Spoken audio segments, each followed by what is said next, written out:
co-accused in a prisoner's box here. I want to enter a plea.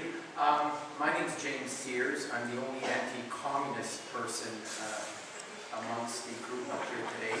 Our police chief made $370,000 last year for violating people's rights at the G20. The head of the TTC made $300,000 a year, and poor people can't afford to ride the TTC. There are 8,000 people working for City Hall that make over $100,000 a year. 3,000 police, 2,200 teachers, and 1,400 TTC workers. And because of these fat cats, elderly people eat cat food because they can't afford to pay their rent, their property taxes, or their utilities. It's disgusting in a city this wealthy for our elderly, especially seniors, to be living in poverty like that. And I'm going to put a stop to it. I'm the only candidate on the stage that will not take the $105,000 councillor salary. I will work for free out of principle. Thank you.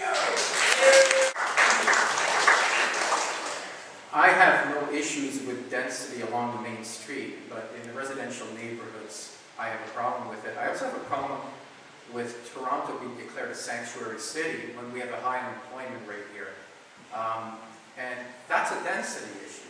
Because if you don't have jobs to sustain the density, you don't want the density, because it just shoots the unemployment rate through the roof.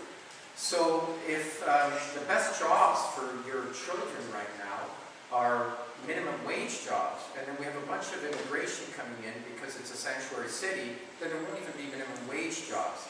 So density overall is a problem.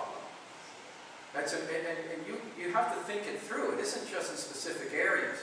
Overall, it's a problem in the city. It's very short-sighted to push density just because you want to collect property taxes. Thank you.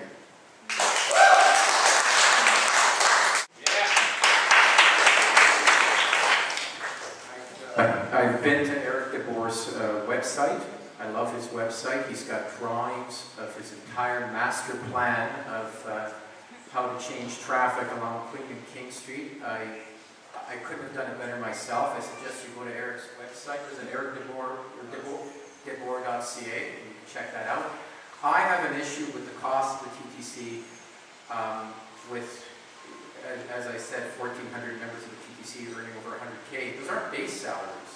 These people are earning that in overtime because of mismanagement. I think if we manage the TTC better, we save some of that overtime money, we have money to spend on TTC infrastructure. So it's all down to money. I mean, it sounds nice, all these wonderful relief lines and buses and subways, but if the money isn't there, they're just going to raise property taxes. So we need to do a better job of managing the TTC. Thank you.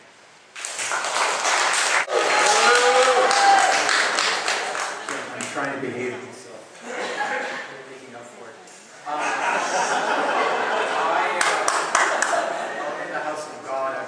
God candidate, I can't swear here.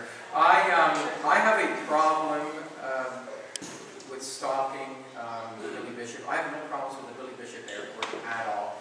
My wife's from Cape Breton, and she's Irish, Scottish, and her family come out to visit, and we pick them up down there. It's really convenient, and I think it's environmentally friendly instead of getting caught in traffic for hours going up to the airport. I have no problem with it at all. But it's a development issue.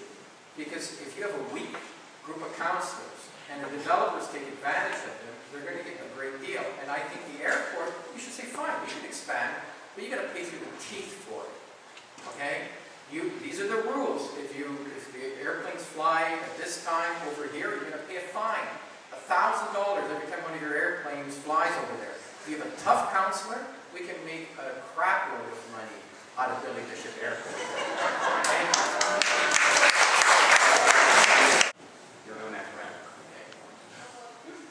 It's not, I don't find that a very interesting topic. I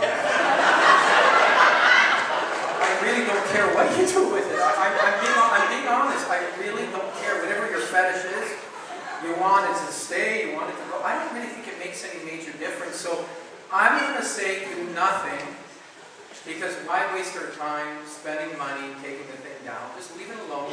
I think we should spend that money on proper infrastructure. I mean, there's parts of it underneath that are crumbling a little bit. We should, fix them so that they don't, falling pieces don't kill people. But other than that, I mean, I really think this is an extremely boring topic. No, really. And I'm going to tell you why. The mainstream media picks topics that, I don't think most people really are that interested in this topic. And I think the mainstream media has made it a hot topic when it really shouldn't be. Thank you. Thank you. I was born here 51 years ago. I've been living in this area for 11 years in Ward 32. Come from a poor Greek family. The name was Applewood. My dad saw Sears on the back of a truck in the 70s and changed our name. It's a true story. Back in the late 70s, they were shutting down schools. I don't know if people remember that because of the baby boomers, and there was a demographic thing. They were shutting down schools, and he did not want our schools shut down. And this was during a trustee meeting, and my dad walked up to the trustee, who was going to vote to shut the school down, said something to him, and came back, and he voted to keep the school open. And later, I asked my dad, I said, what did you say to the trustee? He said, son, I told him that if he voted to shut the school down, I'd show up at his house with a shotgun and blow his head off. I love my dad. I've never forgotten the story. And I've entered politics for him. Thank you.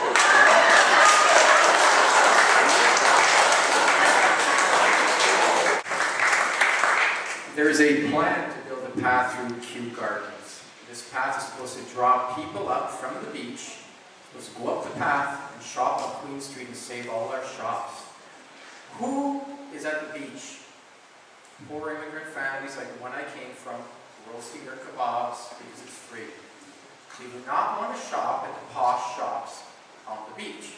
If you build this path through Kew Gardens, what's going to happen? People walking on Queen Street are going to say, hey, there's a path. They're going to walk down to the beach, and they're going to spend money at the boardwalk bistro that you guys all loathe. Yeah.